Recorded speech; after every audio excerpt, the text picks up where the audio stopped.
চুরি করে ভারতবর্ষে ঢুকে খায়, চুরিকার জিনিস নিয়ে খেয়ে বেঁচে থাকে। তো তার ভিখারীরা অনেক বড় বড় কথা বলে, কিন্তু ফুটপাতেই শুতে হয় ওদের।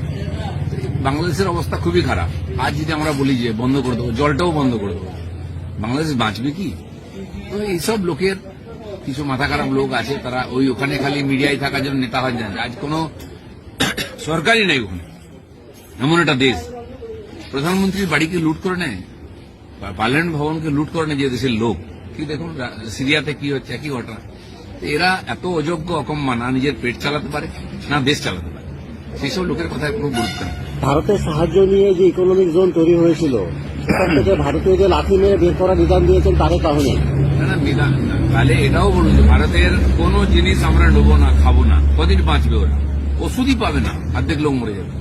একটা নার্সিংহোমের হসপিটাল নেই, চিকিৎসার জন্য কলকাতায় লাইন দিয়ে আসছে বাংলাদেশের লোকেরা। ভিসা বন্ধ করেছিল বলে দেশ কত হাহাকার পড়ে গেছে। তো এইসব লোকের কথা কোনো গুরুত্বই নেই, যারা বিদেশ থেকে টেরোরিজমের নামে টাকা নিয়ে এসে খেয়ে বেঁচে আছে, লোকের দয়ায় বেঁচে আছে। সেই সব লোকের বড় কথা নেই। খান সেনা ওই সময় কচুকাটা করে দিত, যদি ভারতের সেনা না যেত।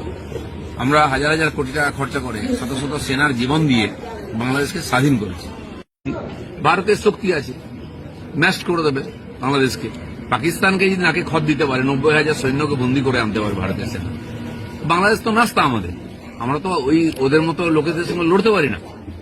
সিংহের সঙ্গে কুকুরের লড়াই কখনো হয় না।